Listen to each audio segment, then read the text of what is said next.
I'm just going to do this really. Okay. Hi, everyone. My name is Carrie Morgan. I am your holistic lifestyle consultant. And today we are going to be discussing some situations that are going on in the world and help raise your vibration out of fear and into your future self, into the now, into creating the life that you want to show up. And we're here today with Jen Gruber.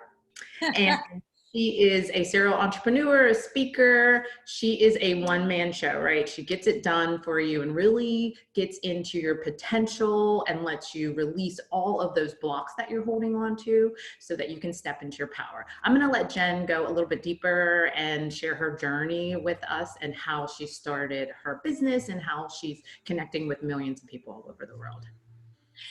Hey, thanks so much for having me. That's a big answer. So I'll give the abbreviated version and you can pull apart and unpack whatever you want from there. But I believe that our childhoods often really give light to who we become. So I always begin with, really identifying those roots because I do believe it's important to how my belief systems were programmed. And then why I do what I do for a living. So I came from pretty dysfunctional childhood. There was a lot of alcoholism, there was abuse of all sorts. And so it was a bit traumatic. So I had to learn survival skills pretty early on. Many of my survival skills really was escapism in my own imagination, hence becoming an entrepreneur, and through play, getting outside with my friends and having fun and socializing, which definitely developed social skills that I use every day of my life. As anyone who knows me knows I'm extremely social. But that's how I survived those times. And when I went to college, I studied psychology. And for the first time ever, school mattered to me, like really mattered. Because prior to that, school was just an escape of socialism for me, like to socialize with people and to have fun and play sports.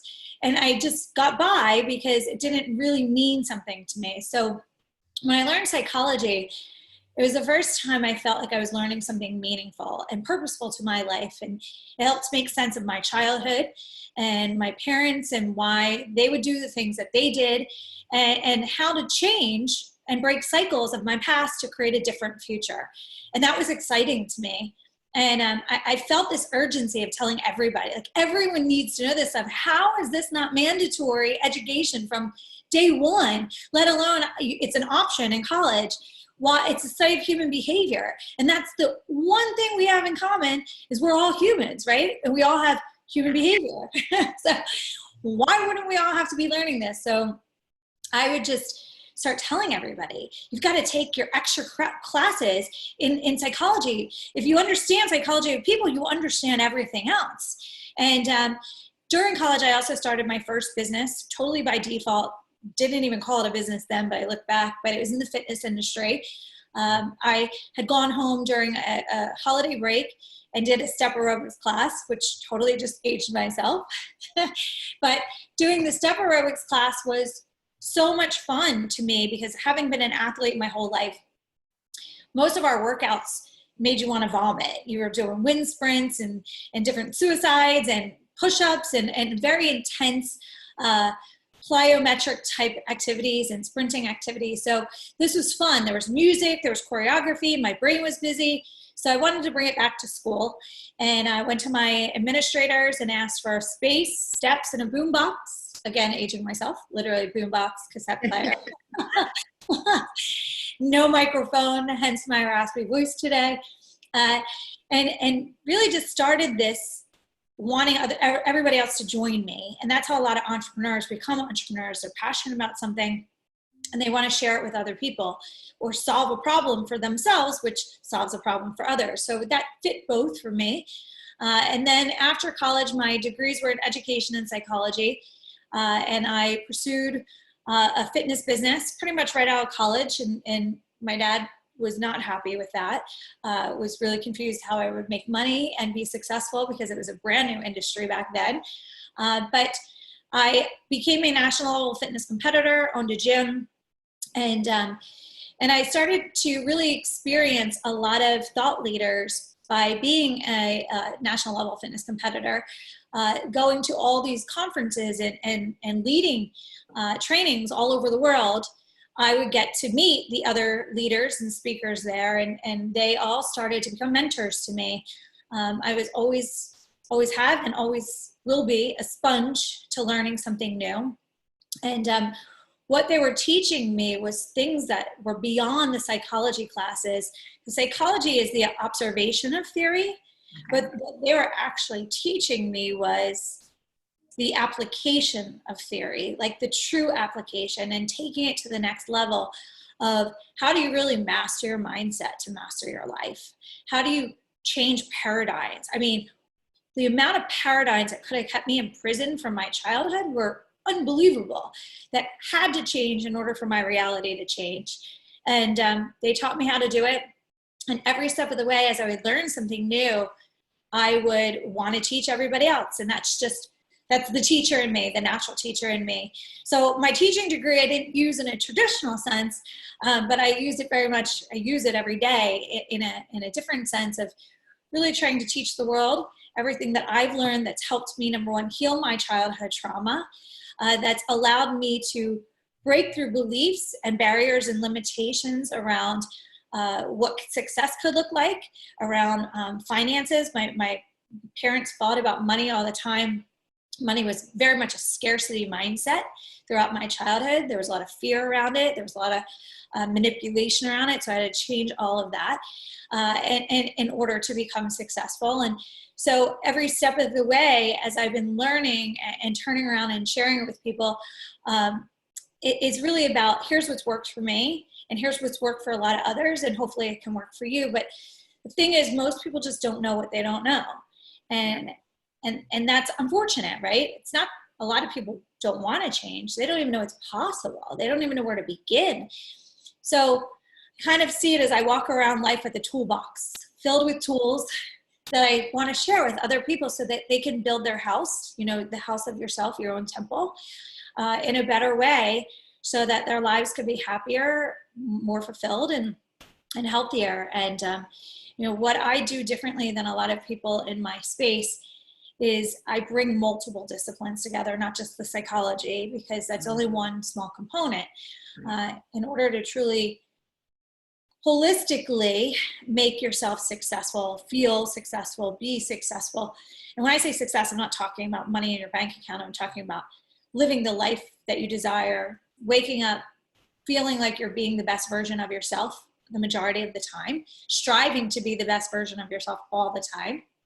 And that's what the goal is really for all of us. So if I can help impact that, that's the greatest fulfillment of life for me. So that's the long of the short of it. It's like a short story from a very long story, but my entrepreneurship, every business I start, every venture I involve myself in or invest in, is really just constantly taking all the theories that I practice, the theories that I share, and keeping them put into practice. So it's not just me regurgitating theory, but it's me saying it's working. Look, it's working for me. I didn't come from a good childhood. I didn't have any advantage that was different than the majority of the world. And so here's my understandings, and it's working for me, so it might work for you. What do you have to lose? If you're not happy with where you are, how your life's going, you got to change something. So what I forgot to say too was, when I started saying what's different is I bring all of these disciplines together. I bring psychology, emotional intelligence, nutrition, physiology, quantum physics, metaphysics, neuroscience, and Buddhism, so the spiritual component, all together into an interdisciplinary teachings. And that's what my latest book is all about, is the More Method. It's bringing all the disciplines together to say, here's a formula to become your best version self. Yeah, that's awesome. So, and I think a lot of people forget that they have that potential to be their best versions. And maybe they do need to heal a little bit, right? And like telling your story on your journey, I think a lot of people can relate to that. I know I can, because I've done a lot of healing work, and everyone thinks everyone's childhood must have been good for you to get to where you were right there. But sometimes you got to get in your darkest place for you to shine your light and break through. Absolutely.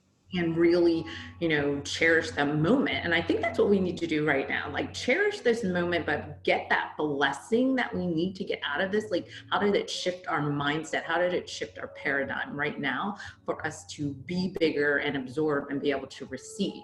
So why don't you touch a little bit on how people can shift their paradigm a little bit right now to get out of this mindset of fear that's, in the world right now, in businesses, in small businesses, in mindset, in moms, in like everyone. Yeah. So as I said earlier, when you control your mindset, you control your life, right? So there are going to be things forever, like now, out of our control. And there's things that are in our control. And there's very few things that are in our control. And I always say control the things that you can control. And the most important thing to control is how you view the world. And how you view the world is based on you. It's your choice in every single moment. So I say all the time to my clients and when I'm speaking, is this thought hurting you or helping you? Is it making you feel good or is it making you feel bad? Is it stressing your body or uplifting your body? Because if it's making you feel bad, if it's hurting you and it's stressing your body, none of that's serving you. So you need to change it. And so you can change it. So yes, there's things that happen in our life that aren't fun, that are stressful, not just what's going on today, but everyone's got their stuff and story. But how you look at it, what your perspective is on it, will change the experience with it. So it's not, I have a daughter who is chronically ill right now. She's got Lyme disease, and Lyme disease, for a lot of people don't realize, can be a life sentence. If you can manage it, but it can go in and out of remission. And this past year came out of remission and really created some significant brain damage, gut damage, and whole disaster that we're putting her back together and healing her body with, but it's a process. But during that time period, so many of my friends were like, how are you holding it together? We didn't know for 6 months what was happening to her body. Her blood pressure was significantly low every day. She couldn't get out of bed. She was a teenager. She couldn't function. And it was incredibly stressful as a parent to not help heal your child or fix what's happening. And my father had passed away right before that. So it was just like the universe was giving me all these things at one time. And I would have to wake up every day and, doing what I do for a living, remind myself, you get to choose how you view this. You get to give it a meaning that's purposeful. So my daughter and I would drive to brain therapy and I'd say to her, honey, I know this feels unfair, but I believe that this is part of your purpose. I believe this is teaching you something that's setting you up. It's a foundation for what your future holds. And whether it's an advocate for people, whether it's a healer of sorts, whatever that is, this is what you had to go through to get there. And it would make it more purposeful. And for me, I would think, okay, I teach human behavior. I teach people about brains and mindset. And here it is, my child has a broken brain right now. And her brain's not working properly. So I'm forced to learn more and more deeply in the space of neuroscience and understanding and being compassionate and empathetic when I'm talking to audiences. There could be people in there that can't control their brains the same way that I can control mine, or you might be able to control yours, because they're having neurological damage issues they might not even be aware of. So it's been a gift to me to, number one, raise my level of compassion, empathy, understanding, but also to enlighten people. Like, hey, if you keep repeating the same cycles and you've done all this mindset training and you've done all this personal development and you still can't break through, it's worth getting literally a brain scan. And it doesn't have to be like the MRI brain scan. There are brain scans that you can do now. They're just a few $100s that show you the picture of where your brain's working and not. So all of that experience, while it was not fun by any means, the way I viewed it gave me energy, gave me power, gave me excitement, literally excitement. Like, I'm not just figuring this out for my child, I'm figuring this out for all of these other people too. And so that's, really part of what this mission is for all of us right now, is challenging that muscle of our perspective, the power in your perspective. You get to choose in every moment how you're viewing it by the meaning that you're giving it.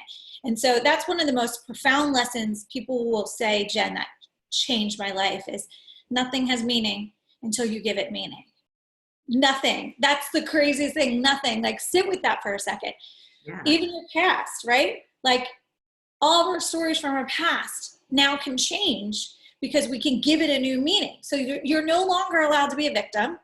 You're no longer allowed to say, I'm feeling this way because my mom did this, or my dad did this, or, you know, so-and-so cheated on me, or so-and-so stole from me. Give it a different meaning that serves you instead of hurts you. Yeah, that is a good perspective, especially just because our thoughts actually start to form our reality, right? So our reality is chasing our thoughts, and we don't think of it that way. We always think of it as us being a victim and being in this stressful moment that I think a lot of people are sitting in right now is hindering their process to create, right? They may be like, oh, I don't have money, oh, I don't have this, or, you know, this is falling apart and this. So they're in that fear, but that's creating the reality also by being in that fear. Yeah. And like a chicken and an egg too. Like, there's a chicken and egg scenario. That's this duality that happens, that people that don't understand energy don't understand at all. And it's like the worry creates the reality before the reality. I mean, and there's a lot of debate that can go on this. Was the worry real, or did the worry really create the reality? For me, understanding quantum physics, I don't want to create the realities that I don't want. So I try not to think about what I don't want so that I don't get it.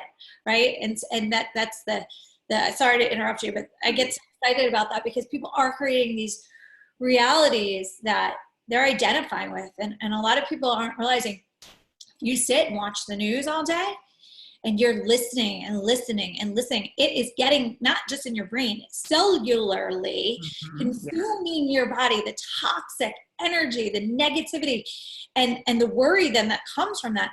You're literally creating post-traumatic stress to your body that will change physiologically who you are forever from this point forward if you don't disrupt it.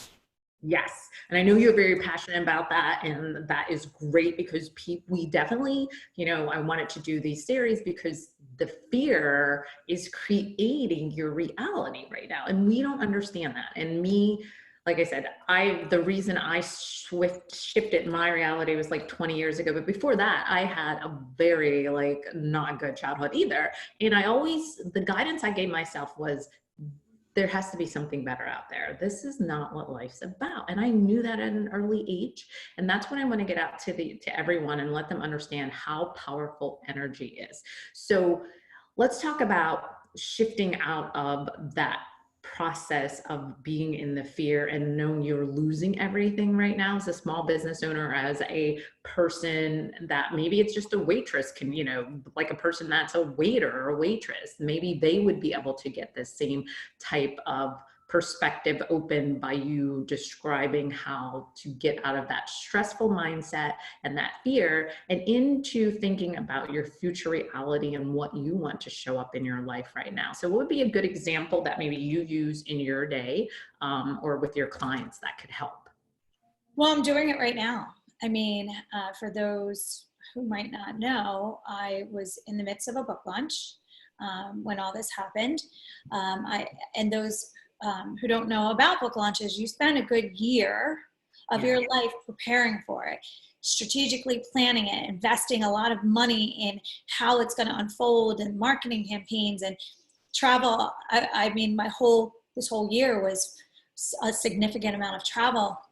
And I was in Asia in February, March, beginning of March, when all this was unfolding in the rolling out of the book launch. And when I came back, everything was shut down. And I had from March 15th to January 30th, 40 speaking engagements and appearances just canceled. And that's a significant amount of my revenue, just literally like ripped away within seconds. Well, now the reality is there was about 65 more speaking engagements and appearances that were lined up through the rest of the year, and pretty much all are being canceled. Some will move virtually. Some I'm, trying to redirect virtually. But I've lost about 70% of this year's predicted income in this, what's going on right now. I'm a business owner, right? So I'm not getting unemployment. Didn't get the PPP program. And so I'm responsible to turn that around. And if I go into a place of stress and fear, I will constrict. And when you constrict, your brain does not work well. It doesn't think strategically. It doesn't think creatively. Sure. So the first step of this process is we can identify a reality. You can identify it. The reality exists. It's not like you and I are ignoring our reality, staying in our like rainbow and unicorn world. We identify the reality and then move to a place of solution. So where as a child, my mom would always say, you're not allowed to complain about something unless you back it up with a solution. Totally hated this back then, but I love it now because it literally hardwired my brain, and parents, do this for your children, it's a gift, hardwired my brain to go from identification of a problem to shift to the solution. So, okay, here's the problem. Now how do I solve it? What happens though is most people identify the problem and then just stay like a deer in headlights staring at the problem, like, oh my God, the problem. And then that's where everything unravels and falls, because now they're in constriction and fear, and they completely unravel. So identifying the problem and then staying calm and centered to how do I solve the problem? Make it fun, like a puzzle, like solving a puzzle, like a game. So for me, obviously, I'm like, okay, I got to shift my marketing strategy to get more virtual trainings. I've got to give a lot of free webinars to create new customers for new trainings. Or even more exciting for me, in my positive perspective of things, is, okay, during every economic crash, there is a ton of innovation that happens because behaviors change, right? Airbnb, Uber, all of that came from 2009, 2010 economic crash. So I get excited thinking, all right, how are these behaviors changing? How's the world going to look? I can't tell the future, but I can watch behavioral patterns changing. I can anticipate new trends. And as an entrepreneur, I can start to create new businesses or projects or programs in a way that solves those problems. So I'm going to have to, and it's such an overused term for small business owners and entrepreneurs right now, but I'm going to have to pivot. I'm going to have to pivot. And so it's a little bit more destructive and I feel a tremendous amount of empathy and compassion for the people that have brick and mortar facilities or, service-based businesses like salons and spas that are really having a really tough time right now. And it's such a daily cash flow business. And it's hard to create a lot of leverage in that business outside of being in the business with your customers. So, I've worked with a lot of clients that are trying to figure out how to adapt right now and how to keep making money and pay their bills and put food on their table. But we can't do it. We can't think logically in a place of constriction. You have to stay very grounded and very strategic and very creative. Your creativity is your unlimited capital. So when we tap into that, there's a lot of, like just today, I'm so excited this morning. I came up with this business idea based on these new behavior changes. And I was so excited. I was like, oh my God, I would have never thought to do this. It wouldn't have been relevant before this time.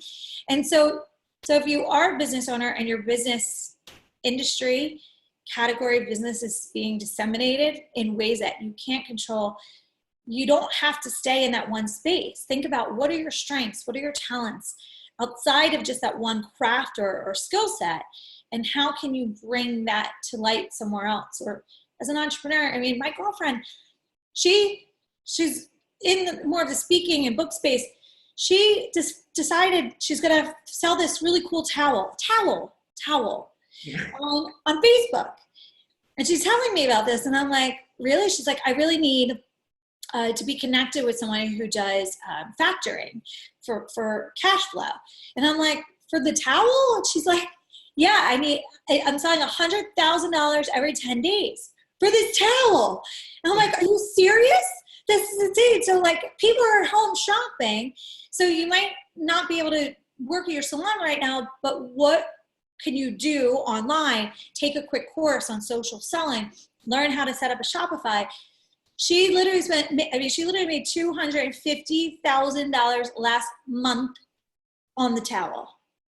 That's amazing, right? Unbelievable. I was like, I'm going to go start selling towels. Like, what? But that is so true, to look outside of where your normal everyday activities are and sit with it. Like, even if you like, I get my best downloads in the shower or when I'm running. Mm-hmm. And I usually ask the question, how can I help someone today? How can I shift? How can I expand my mindset? How can I connect? The how to actually gives you the answer when you're open to listen, right? We forget that we have to be open to receive, but also open in our mind to bring that wealth and that abundance back into our life. And like you said, being an entrepreneur is definitely hard for some people. But I feel like when you're a business owner, you do pivot, and you do find new ways to bring in revenue. And now is the time to really start to realize that online is your friend. I think a lot of people think it's not our friend, but there's so much that we can build online and so much that we can create. And being into that creative energy also opens up your neurons so that you can think of something a little bit differently and create a little bit more, but think about where you can help people. And that's where I think that revenue and that being in your strength and knowing how you can help people will really shift a lot of people showing up in your strength, right? Because our normal is not everyone else's normal, right? We do every day easily. Everyone's like, oh my God, I don't know. How do you do A, B, and C? So let's go into like one of your normal day. Like maybe things are just like going array, which is everyone's uncomfortable right now, right? So this is the best time to shift, and this is the best time to show up for what you want. What would be something that you, like a routine you would do to just get you motivated, get you in your creative space? Yeah, so I think routine is incredibly important for people to establish right now, especially if you've never worked from home. Because for those who have never worked from home, I hear a lot from people that they're struggling because the routine for them, the waking up and getting dressed and being at the office at a certain time and leaving the office at a certain time and picking their kids up and so on, gave them predictability, gave them a sense of comfort. But don't forget, you can create your own schedule at home. And I've watched a lot of parents doing this effectively too with homeschooling and creating a family schedule so everyone understands and knows and anticipates the schedule. And I think it's really helpful for people and kids. I mean, luckily mine are 16 now, so I'm not involved in that day-to-day homeschooling for them. If they were younger, I'd probably be having happy hour at 5 right now, like every day. Right. If I had to do all that homeschooling. So parents who are listening that are doing that, God bless you. But, the predictability is really important. So a regular day for me is I wake up and I immediately get ready. I immediately get dressed, shower, get dressed, put my makeup on. I intentionally set early morning Zooms. Why? So I am physically accountable to somebody. If not, it could be 2, 3 o'clock in the afternoon before you even think about, maybe I should get dressed today. Maybe not. And I know a lot of people were doing that in the beginning of this, and that can't be your new normal because when you're not dressed, you're not as productive. When you're in big baggy sweats, you get comfortable, you're in your family room doing work, and you're like, oh, the couch looks so comfortable. So I get dressed on purpose immediately. Some people are early morning workouts, and that's when they do their workouts. I'm a later day workout person. So I schedule early morning Zooms to be accountable, to step up a certain time and get ready. I'm an intermittent faster, so I never eat breakfast ever. But I always have my lunch around the same time, and it's always the same genre of foods. It's a protein source, a salad, and usually avocado or some sort of good fat. And nutrition is incredibly important right now. A lot of people are like, why is she telling us her lunch? But the reason I'm telling you my lunch is because eating healthy, especially when you're stressed, is so incredibly important, not just to your physical state, but your mental and emotional state. If you're eating sugar all the time right now and sweets and treats, and you feel depressed, there's no wonder that you feel depressed, because sugar is a depressant. The starchy carbs are depressants. They will make you feel horrible and exhausted. So you're literally making your life harder and working harder at being happy when you're eating poorly. So if you're eating junk, you're going to feel like junk. So now is not a time to say, oh, well, lockdown life, I'm going to just eat what I want. And I mean, you can, but you're choosing to make your life harder and less happy by doing that. Another part of routine for me is then working out later in the day, whether it's outdoors, as much outdoors as possible when it's nice. If not, there's people I follow, I put my TV on and do like a class. So I feel like socialization with this, even if it's not even a live class, I still feel like I'm part of a class. Every day I have growth activities early in the day as well, positive mental growth activities, whether it's reading something that I'm reading at the moment, or watching videos, or reading just positive quotes, putting that positive in my mind before I look at any social media that's going to take me down a path. Because prior to this, in my social media feed, because I'm very selective who's in my social media feed, that's your reality too. Who you hang out with, it's who you see in your social media feed creates your reality as well. I don't watch the news. I never even turn on the TV in my house, but I can't escape the news right now. So I want to be informed, but I want to have a solid foundation of positive energy first so I'm stronger before I get bombarded with that. And it's important to be aware. It's important to be very aware of reality right now, but approach it with a sense of, how do I solve this problem?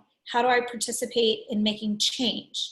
How do I, there was I think you saw, I post a lot about child abuse, which is not a fun topic at all, but it's something I've experienced in my life. And I know what it feels like. And a lot of these children are not safe at home right now.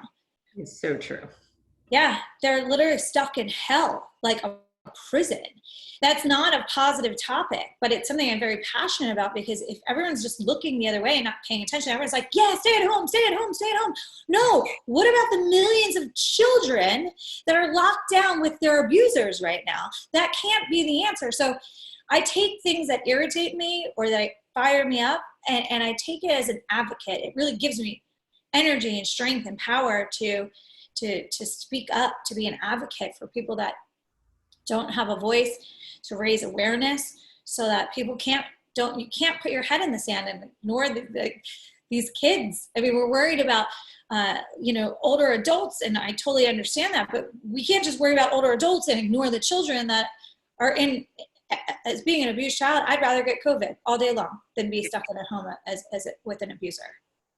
And that's a great point too, that we forget that sometimes the school was their safety, and now they don't have that. That was their only food. That was their only interaction with love, and now they're stuck. And I had noticed that a little bit too, from being on your feed and just in general, realizing that, whoa, like there's a lot underneath of this glacier of the COVID that's here, but all the stuff that's happening goes deeper. It's going to affect people for, maybe years, and a lifetime for those children getting abused, a lifetime.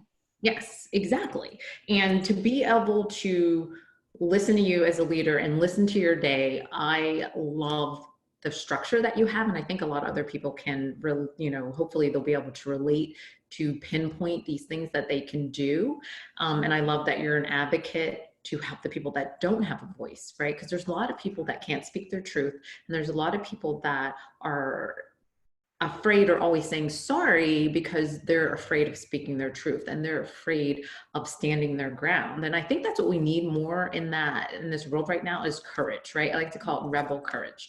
Yeah. The rebel courage to stand up for someone else that can't speak their truth. Yeah. So being in a environment right now where we're unsure, let's go into like a little bit of the emotional intelligence that you talk about a lot, and how being more engaged in your emotional feelings can help you get out of this reality and kind of start thinking about your future self right now, and be grateful where you are, grateful what you have, but move on. So what's a little bit of tips that maybe you can give on in emotional intelligence? Yeah, so emotional intelligence is a heightened sense of self-awareness of who you are, why you do what you do, why you think what you think, why you feel what you feel, and all the activities that you do each day that contribute to who you are, how you feel, why you do what you do. And it is also the heightened sense of awareness of others. And so when you're emotionally intelligent, you can literally mind body scan every single day of your life, and you can course correct when you get off course, right? So you can catch yourself quickly like, oh man, I'm going down a rabbit hole of negative thoughts, get me back on track. And for me, I have a rebounder in my house, like a little tiny rebounder, and I'll get on that rebounder and start jumping and put some really high energy, good music on, because I want to change my emotional state. Because when your emotional state is stuck like that, if you don't change your energy around it, if you don't move differently, do something differently, go out for a walk, you're energetically, emotionally going to be stuck there. And that causes disease. So a lot of people are sitting at home scared to death of getting COVID. What they're really doing to themselves and not even realizing is you're causing disease in your body by sitting in this emotional depression or fear zone. So emotionally intelligent people can recognize, oh no, they're not perfect. Anyone who's emotionally intelligent, still flawed. I've been teaching this stuff for a long time. I still make mistakes, but I call it, it's not a path of perfection. It's more of a path of conscious course correction. Okay. So we can course correct quickly when we get off course, when we start going down a negative rabbit hole, when our healthy habits start to diminish and we get out of routine and we're eating a little bit more and having wine 4 nights a week instead of 1 night a week. And Right out of the bottle, right? Right. Well, in the beginning, I could see like every night people were posting happy hour. I'm like, oh man, this is not good. I mean, people are worried about COVID. They're going to die of like fatty liver right now. Listen, I love a good glass of wine too, but you can't go from like 1 night a week or 2 nights a week to like 5 nights a week and not think that there's going to be some severe ramifications. So, the emotional intelligence allows this awareness, and then it creates this reflectiveness. So, emotionally intelligent people are really reflective on where they are and where they want to go. And so, first thing is, if you want to change where you're going to go and you want to improve where you're going to go, you have to identify what beliefs and behaviors are currently blocking you from being that future self. Because if those beliefs and behaviors weren't there, now you would be your future self. You'd already be there, right? So what beliefs and behaviors do you have right now that are blocking you from getting what you want in your future self?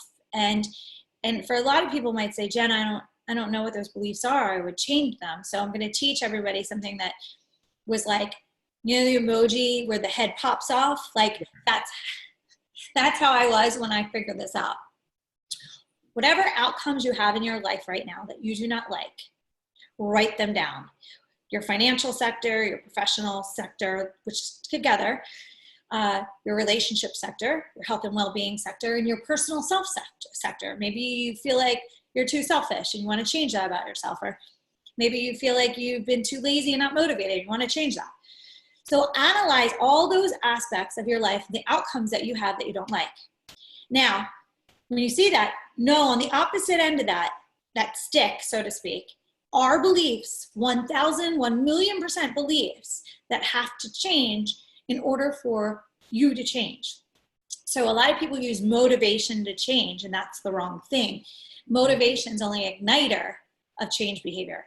Fizzles out very quickly. I mean, every year we see this at the gym. January 1st, whoa, everyone's there.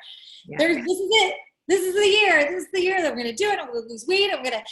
This is it. By January 21st, brand new scene in the gym. The people in the gym by that point are the ones that were already there in November and December, and they're just keeping going with their lives. So why is that? That happens year after year. Because people set these goals, their future self goals, but they never identified the beliefs and behaviors that they have to change. They might identify behaviors, they never get to the beliefs. So if you don't change, so there's an awareness I want to change, and then a lot of people try to skip to changing the behaviors, skipping over the most important part, which is the beliefs, to get a new outcome. So you have to think like this. I'll give an example in the gym example. So if I set this goal, this is it, this is my year, and I'm like, okay, I'm going to go to the gym every morning at 5 a.m. and I'm going to work out for an hour. And I'm telling you personally, I would never want to do that, by the way. That's an unrealistic goal. Because I already acknowledge I'm a late day exercise person. And I'm going to eat impeccably healthy. And that's what I'm going to do every day.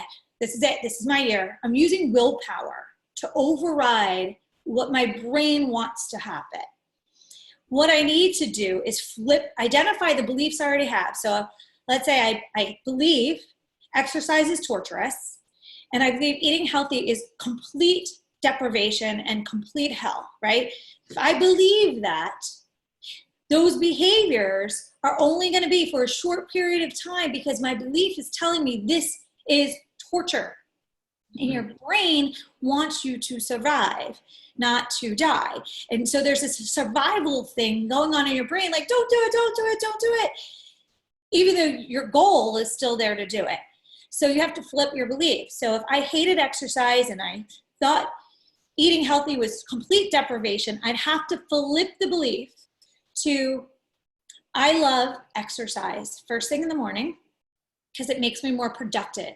It makes me more energized. It makes me feel so much better for the rest of my workday. I'm so much more engaged with people. So that's a new belief, right? And then the eating thing, I love eating healthy because it makes me mentally clear. It gives me laser focus. I don't feel like mental mush every day. I don't feel tired at 3 o'clock in the afternoon. So I've created these new beliefs. Now here's another big part of this process for your brain. I created the new belief, but I created something that was part of that belief. So I'll say it again. I love exercise. It makes me more productive. It makes me more energized. It makes me connect more deeply with people. I must value all of those things in my new belief. I must value being productive. I must value engaging with people, being energized throughout the day in order for that belief to be valuable to me, right? So you don't just flip a belief that you don't value. You have to value, to change a behavior, your new behavior has to have a greater value than the old behavior. So when you flip the belief, then you have a new belief with a greater value. That belief now you program in your brain, you create new neural pathways in your brain, and you have to repeat that all day, every day. So when I'm going to the gym or the alarm goes off at 5 a.m., I have to say to myself, not like, oh, this sucks, this is terrible. I love exercise. I can't wait to get to the gym. I can't wait to be energized and productive all day long. And I have to literally envision that great energy that I'm going to have for the rest of the day so that it pushes my behavior into the direction of my goal until that behavior becomes a habit, until I don't even need to think about how valuable that is to me. And then that's what's called the process of transformation. True change happens in transformation. Transformation happens by awareness of wanting new goals, new outcomes, identifying the beliefs that hold you back from it, the behaviors that hold you back from it, creating new beliefs with new greater value, and then affirming those new beliefs, new greater value, just until it's programmed in your brain and becomes who you are. You never have to think about it again. So to answer your question, to create your future self, you must do all of those things. And a huge part of that is envisioning that future self through that process. Like I said, when you wake up in the morning, envision your energized self.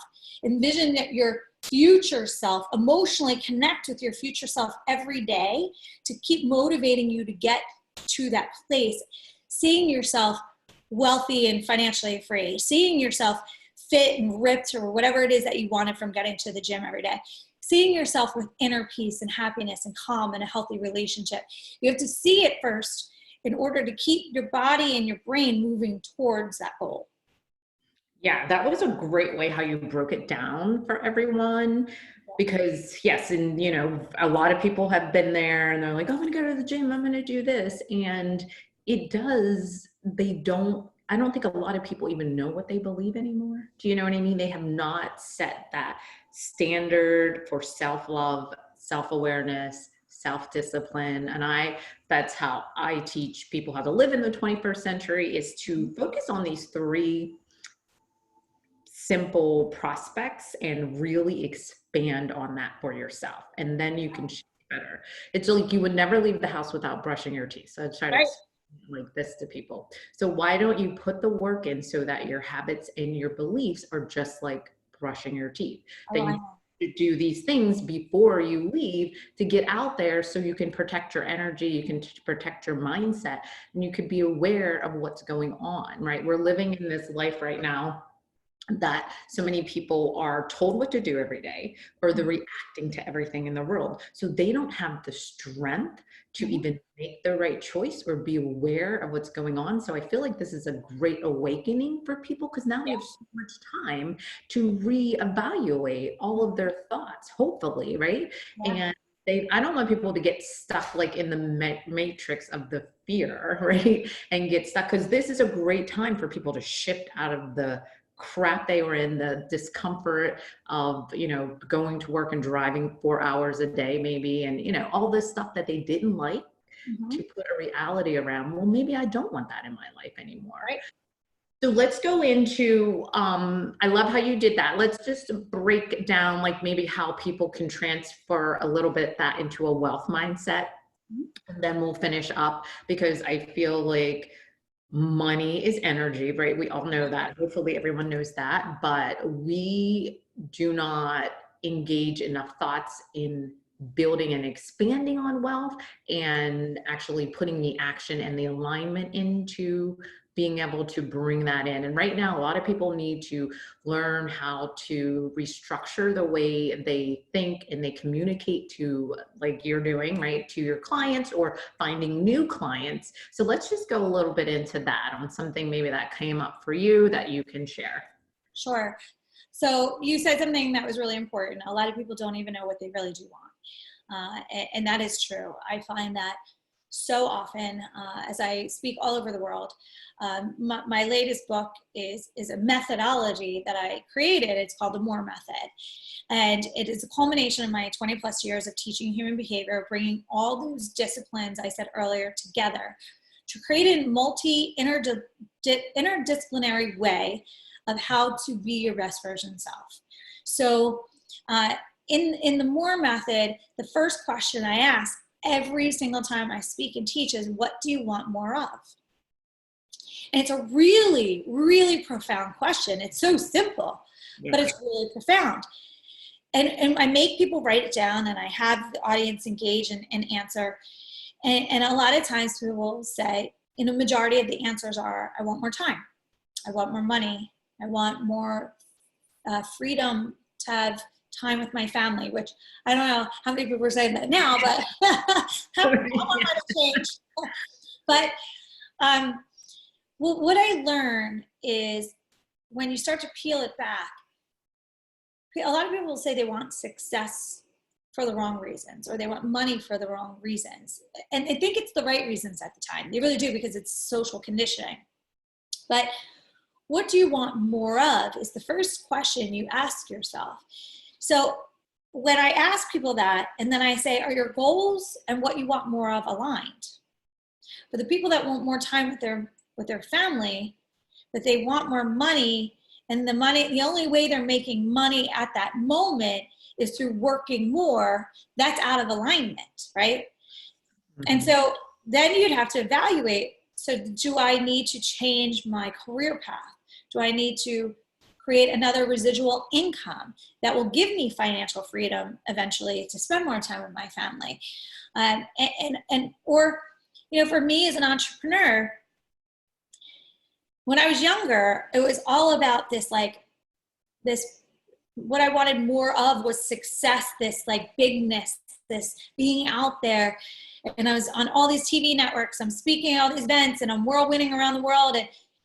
And then I was just exhausted, wow, this is not fun for me. It's not balanced. I mean, it was fun for a little while, but all of a sudden I blink and my kids are a few years older, and I barely I blinked and I realized, wow, these kids are growing up really fast. And I dialed back what success was to me.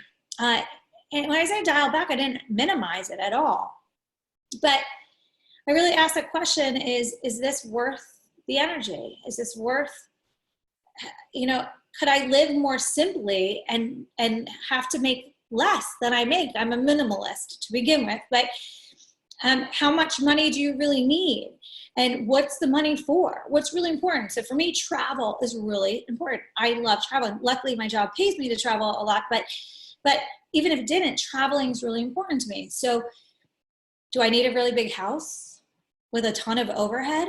No. Well, that's silly. If I'm traveling all the time, why would I want that? So I had to really get a new perspective of what that was for me. And then that's where people really need to begin to ask that question. What do you want more of? I mentioned I had dysfunctional childhood. One of the most important things for me is inner peace in my life, because there's so much chaos in my younger life. That inner peace is so important to me. That's why I don't hang out with people that create drama. That's why I don't entertain drama. That's why I stay away from toxic people. It's all intentional, because if I want more inner peace, it creates a very clear boundary of what I don't want. So when you know what you do want, you get clear as to what you don't want. You start creating boundaries for those things. You start to eliminate those things out of your life.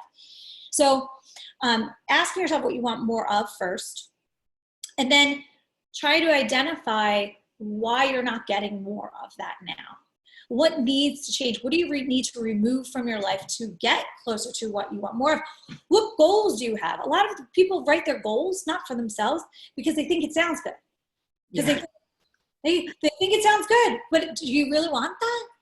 Do you really want that? I was talking to somebody the other day about one of my good friends who skyrocketed as a public speaker, but every single day, all day long, she posts Insta stories on Instagram all day long with her kids, her husband. They're all part of the story. They're all like the characters in it. And I said, it's amazing what she's accomplished in such a short period of time. And one of my friends was like, you should be posting more. And I'm like, absolutely not. Like, no, I want balance. I don't want to walk around all day Insta storying my life. Like, it's not comfortable to me. It's not fun to me. And I'm okay with what I might have to set, what I might not gain in having that balance. And so that's why that question of what do you want more of is really important first, which then can realign your goals. And then the money mindset is incredibly important. Most people don't have more financial wealth because they have scarcity mindsets programmed from their childhoods. If you really want to get clarity to what your subconscious mind is doing, 80% of your subconscious mind was programmed before you were 7 years of age. 80%. Yes, so true. You know that, yeah. In an enormous amount. And your subconscious mind is making 80% of your decisions, maybe even more. So, and 80% of your frequency as well, for those who pay attention to frequency. So, who were your programmers? That's the question you need to ask yourself. Who were your programmers before 7? Your parents, grandparents, teachers, your community, what the belief system of the community is. I come from a very blue collar area. There was definitely a blue collar mindset around money. And what were you watching on TV? Those are things you need to start to understand. So for me, when I did this exercise 20 years ago, I realized my dad was born during the Depression. He had a very scarcity mindset, which was projected on all of us. And there was a lot of fighting about money. So money, I would equivalate and emotionally connect to money is fighting. Money is manipulation. I had to change all of those beliefs in order to become more successful, because if those were my beliefs, one of the ones I talk about a lot is you have to work really, really hard to be successful. You have to work really hard. If you believe you have to work really hard, you will work really hard to become successful. Mm-hmm. Instead, what if you just have to work really smart, leveraged, strategic? What if that's possible? What if that is the way you work and make more money? By the way, the answer is that is how you make more money. That's how wealthy people are wealthy, by working strategically, leveraged, than getting other people or revenue resources coming towards them. And so financial freedom is really the name of the game in becoming wealthy, not buying yourself a lockdown type of job where you're just every day for the rest of your life. And that's unless you really want that, right? So wealth and financial freedom is an energy. It's a mindset. It's a sum of all your beliefs. There's a great book, Money, a Love Story by Kate Winthrop. And then there's another one that I'm forgetting. I think it's like Money Makeover by a woman named Leanne Jacobs. Both great books that really talk about money in a spiritual way as well, in an energetic way, very much so. And I think those are great books for people to say, you know, I really want to tackle this, to get started in tackling that. Yeah, you do have to start somewhere. And I think that's what we forget, right? And like you were saying, your past is something that you need to heal so that you can grow into your future self, right? Mm-hmm. And that's where people don't want to go back and be like, oh, I don't want to think about that stuff. And we have to remember that there's really not a time frame, because if you listen to a song that you listened to when you were 16, that memory will shoot right back. Oh, yeah. You. Same time.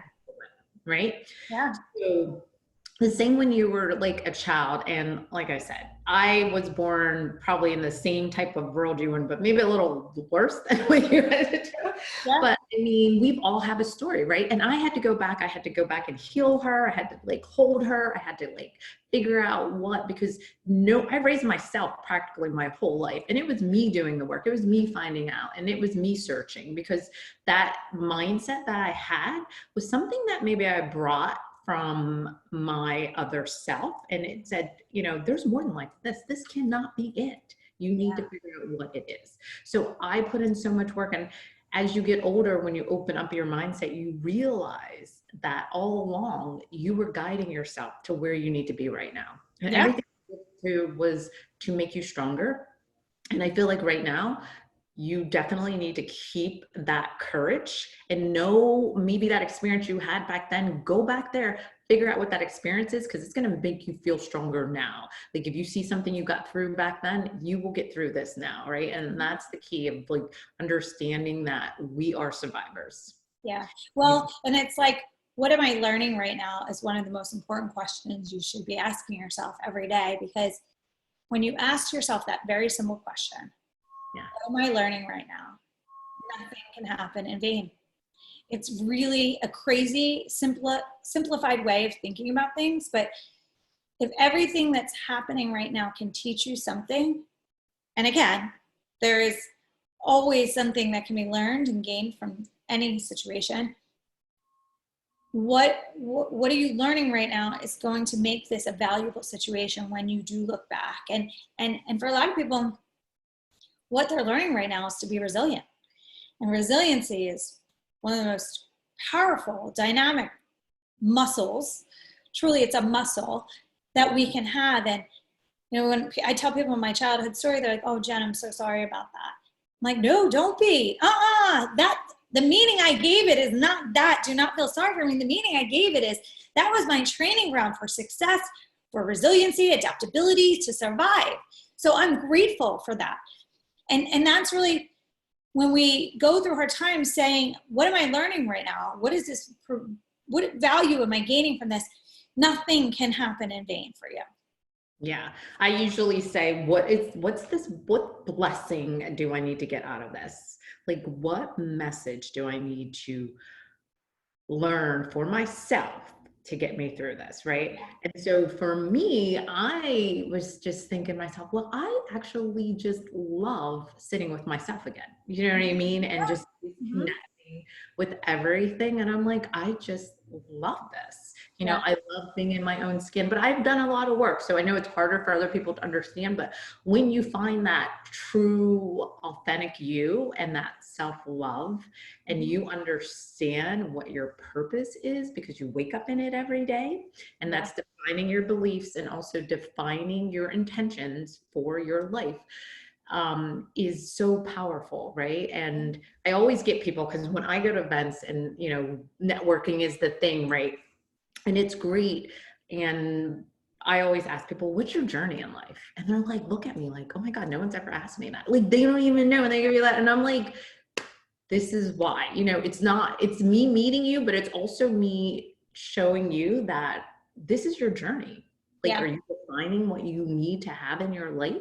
So we're going to be finishing up, but if there's any golden nuggets, or if you want to share your book, and, I will make sure that all of the links, when I get this on YouTube, will be underneath there in case anybody wants to reach out to you. And this will be our golden nugget type of phase. All right. Well, this is the book, The More Method.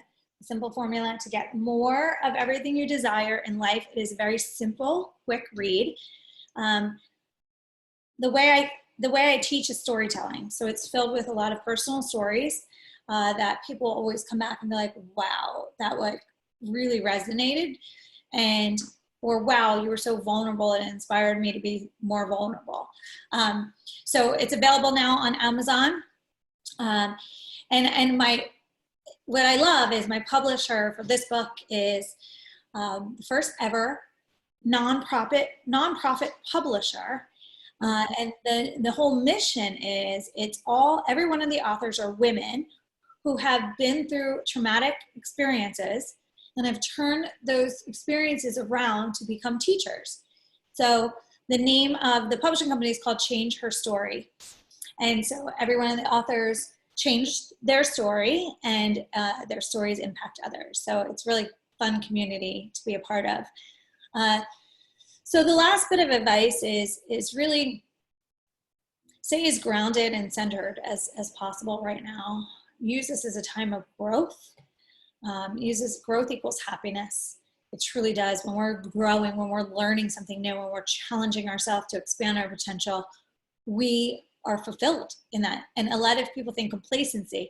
In the beginning of the lockdown, you'd see all these photos and posts. Everyone was just kind of watching Netflix all day and bumming around the house. And some people have been like, okay, I can't do that anymore. But a lot of people are still doing it. And they're not growing. They're just kind of wasting time, and they're feeling disconnected, and they're feeling unhappy. And that's why, because you're not growing, you're not evolving, you're not connected to something. And most importantly, in that learning and growing, use it as a time to really pour into yourself, because your growth, when you change, everything changes. So everything I say about the More Method, I always say be more to achieve more and receive more. It's like Gandhi saying, be the change you wish to see in the world. When we become more, everything around us becomes more. And that's why taking this time, if you have extra time, which most people do, to pour into you, to read books and watch videos to challenge your growth, will make you look back at the time and say, wow, massive growth, so blessed for that.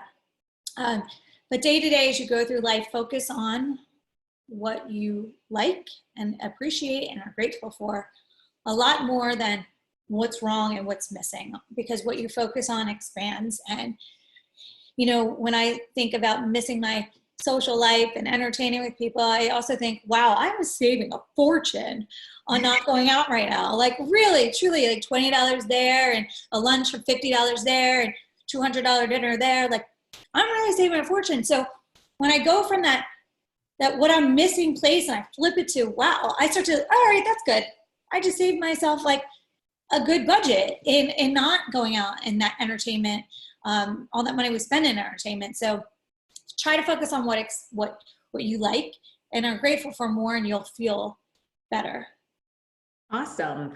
Thank you so much, Jen, for being here today. And like you said, growing is something that is so crucial right now. And I truly, truly believe that. I think I just saw something. People were like, wow, I have so much more money in my account. And I just realized it's just me. It's me that is doing all this, and I could stop all this, and I could see, and, maybe people are getting better with their budget because now they're realizing I don't need to be going out that much. You know what I mean? Buying needless stuff. I think yes. A lot of people realize the excessive shopping just to shop and buy just to buy. And they're like, what am I doing with this? I like to say it's a distraction on living on purpose, Yep. right?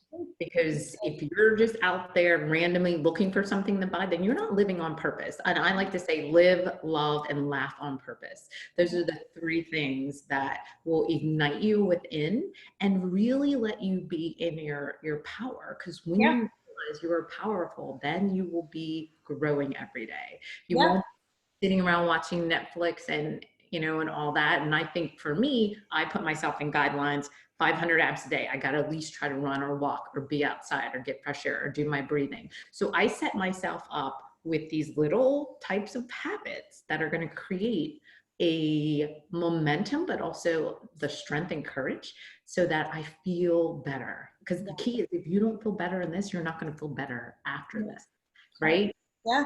Yeah. I think we is a good time. Now's a good time to realize what makes you really happy, and being happy with yourself and your family, and not looking for external distractions and entertainment. Not that that's not okay. Listen, I can't wait to go to a concert again. I can't wait to go get a massage again.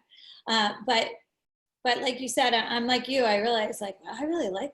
I don't know if I want to. I'm actually a little nervous when we open up again and everyone's like, let's get together Monday, let's get together Tuesday. Like I don't want all that again.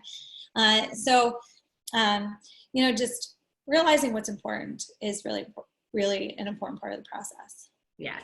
So thanks again, everyone who's watching. And if you're just jumping on later, just make sure that if you have any questions, I'll go back in and check on them, and I'll make sure that all Jen's information's in there so that you can check out our website and check out our book, because that looks amazing. And I'm probably going to go and get it. Is it on audio too? Not yet. Not yet. Just checking, because I like to do that sometimes too.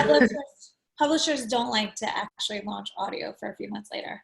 Yeah. Okay. Perfect. That's good to know. So I will go in. I will support you because I think that's going to be a great book. It looks amazing. But thank you again for your time. Thanks to everyone for watching, and we will back soon. Once again, my name is Carrie Morgan. I'm your holistic lifestyle mentor, and this session was to help you step into courage, step into your power, step into your authentic self, and show up in 2020 as your best version. So have a wonderful, blessed day.